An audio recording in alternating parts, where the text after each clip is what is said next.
Welcome to GCSE English Unlocked with me, Mrs. Dixon, your guide to mastering AQA English Literature and Language. Each episode is designed to help you revise with confidence, consolidate key skills and unlock the secrets behind top grade answers. Whether you're tackling Shakespeare, analysing unseen poetry or perfecting your persuasive writing, this podcast will break everything down clearly so you can walk into your exams feeling calm, prepared and in control. So grab your notes, settle in and let's start unlocking your English potential.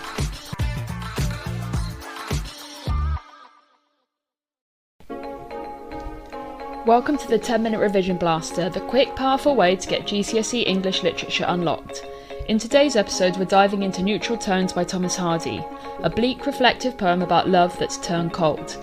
Picture a dull winter day, two people standing by a pond, and the silence that says more than words ever could. Hardy uses that grey, lifeless landscape to mirror the end of a relationship, where warmth and passion have faded into bitterness and regret. We'll break down how nature reflects emotion, explore Hardy's cynical view of love, and pick out the key quotes and language techniques you need for your exams. Yes, and all in 10 minutes. So grab your notes and let's turn this cold, neutral world into something you understand inside out. First, here's the actual poem. Neutral Tones by Thomas Hardy. We stood by a pond that winter day, and the sun was white as though chidden of God, and a few leaves lay on the starving sod. They had fallen from ash and were grey. Your eyes on me were as eyes that rove over tedious riddles of years ago, and some words played between us to and fro, on which lost the more by our love. The smile on your mouth was the deadest thing, alive enough to have strength to die, and a grin of bitterness swept thereby like an ominous bird a-wing. Since then keen lessons that love deceives and rings with wrongs have shaped to me your face and the God-cursed sun and a tree, and a pond edged with greyish leaves. If you need to read the poem again, I recommend 2 or 3 times to really solidify it. Please pause the podcast and have a go. If not, we'll get straight into making our notes. So I'm going to set my 10-minute timer now, as this really will be a 10-minute consolidation of the poem. Us teachers love to ramble on over time, but this time it's not going to happen. 10 minutes is all you need. If you listen to one of these 10-minute segments every night before bed, you'd have every single poem revised in just over 2 weeks. There's 15 poems, 15 days. Definitely easy, definitely worth it. Stick the podcast on when you're doing something. Let's go. In these segments, I'm always going to start with the title. It's something that you can say lots about, and something I think is really important that I'm just going to try and squeeze in here. When you're comparing 2 poems, obviously you're going to get a poem printed by AQA and then you can compare it to a poem of your choice. Even if you can't remember any quotes, they give you a quote for free. So in the list of poems you can compare, you'll see all the titles. The title is a quote in itself. If in doubt, talk about the title. Neutral Tones is our title. One thing I've said to my students is that with a breakup, people say that you're only really over it when you feel neutral about that person. So hatred, bitterness, anger, are you really over it? Probably not. In this poem there's definitely hatred, bitterness and anger, but I get the feeling that from the other party, possibly the woman, there's a feeling of neutralness. She's over him, she's not interested. She calls her eyes rove over him like tedious riddles, like a boring old joke. So I think possibly there's that sense of apathy towards him, so lack of emotion. Neutral tones, I think possibly there's a lack of colour, a lack of passion, a lack of vibrancy to the relationship. Probably more that we could say about that, but I'm going to whiz on. Looking at the first and last line I think is really important as well. So let's have a look at the first line. We stood by a pond that winter day. Like I said, it's calm, peaceful, but there's a sense of discomfort. These people are together, but the contrast comes with the sense that they are emotionally miles apart. The winter setting reflects the coldness of their love. This is a perfect example of pathetic fallacy.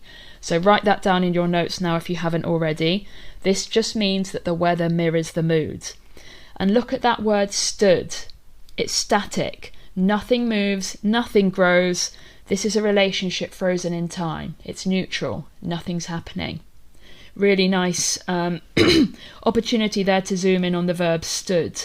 So what's Hardy really saying here? The poem looks back on a painful memory of love that's died. The speaker is reflecting, maybe even years later, on the moment they realised the relationship was over. But here's the twist.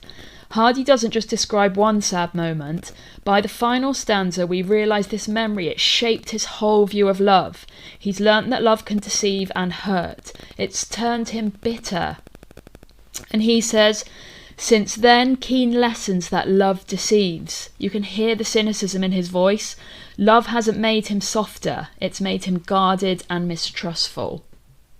So now let's talk about the imagery and language. So this part in your essay, you can really zoom in on some of the meaty, juicy quotes. So first up, the colour imagery. Now this is a bit of a juxtaposition in itself because the poem is called Neutral Tones, so there isn't a whole lot of colour. So let's call it colour imagery or lack thereof. So everything in the poem is drained of life. The sun is white as though chidden of God. So even the light, which is meant to be life-giving, powerful, feels weak and lifeless. White is usually linked to purity, but here it's pale and cold. And then there's the starving sod. So the ground itself is dying. Nature reflects emotional death. Nothing grows from this relationship anymore. And that heartbreaking oxymoron with the superlative. The smile on your mouth was the deadest thing. So a smile we know means warmth and affection, but this one is dead. The phrase captures emotional emptiness. Love is just a performance. That superlative deadest really reinforces that. So highlight that in your notes now, label it with a superlative. A superlative is an est word. Biggest, smallest, fattest, thinnest, highest, lowest, etc. There's monosyllables here as well. God, curse, sun. This gives the poem a blunt, heavy rhythm that matches his bitterness. So loads of things to pick out already. Now, structure and form. Students find this tricky, but I'm going to break it right down for you. So the poem is made up of 4 quatrains. That means 4 four-line stanzas. It's neat, it's controlled, it's restrained. And this tight structure mirrors how the speaker's emotions are held in and not overflowing. But look closely at that cyclical structure. The poem starts and ends by the same pond. Remember, this poem is all about being static. We stood by a pond, and it finishes with a pond edged with greyish leaves.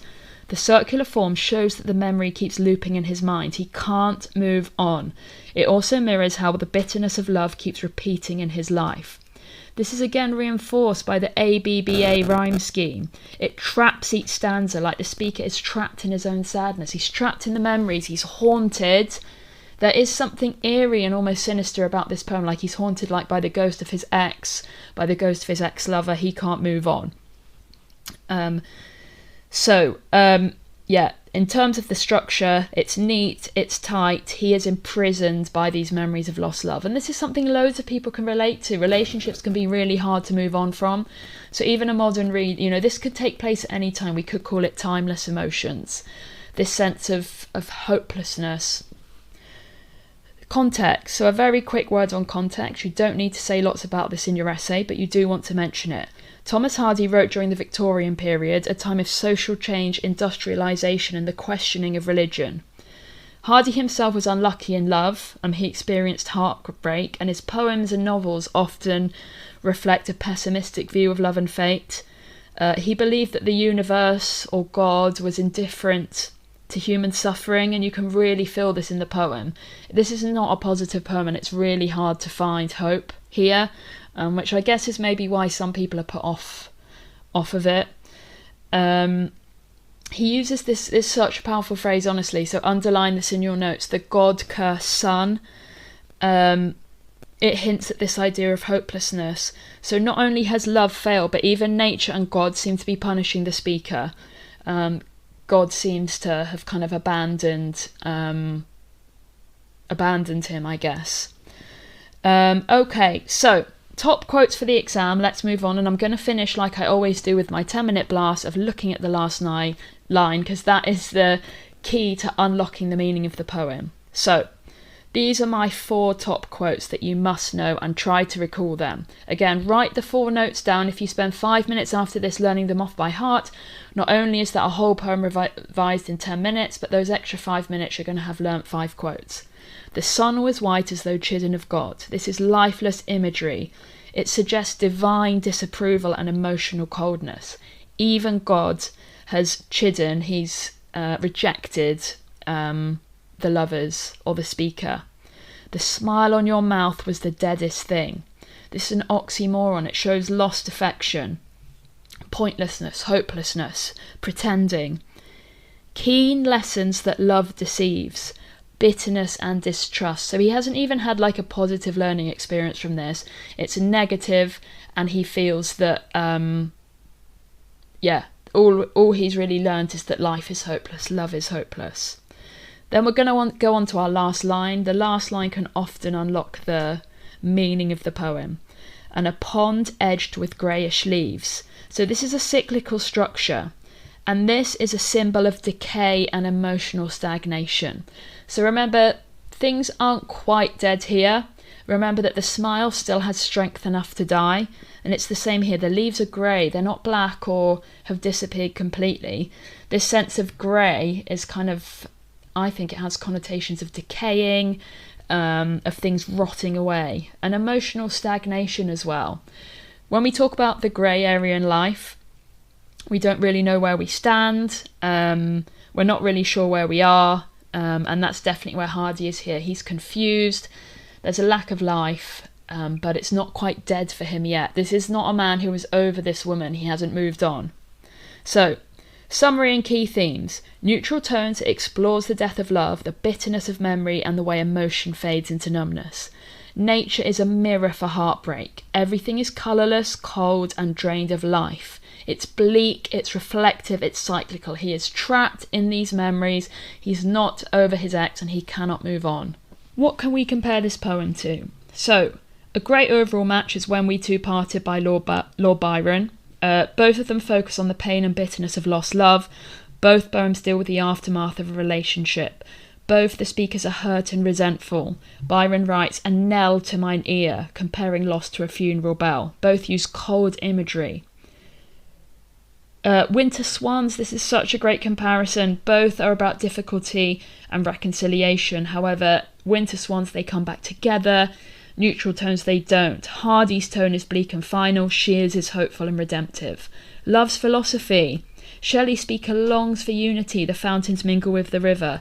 Hardy speaker remembers just separation and coldness, but again, both use natural imagery. Shelley's is warm and fluid and quite physical. Hardy's is cold and lifeless. The Farmer's Bride, distance between lovers. Hardy's separation feels final, Muse is ongoing, but show one-sided emotion, one person feeling shut out. So, that's our 10-minute revision blaster. If you found this helpful, go back and replay those key quotes, pause the podcast, and keep that image of the grey pond in your mind for the exam. Until next time, keep revising, keep calm, and keep your analysis anything but neutral, and most importantly, keep unlocking those secrets of GCSE English.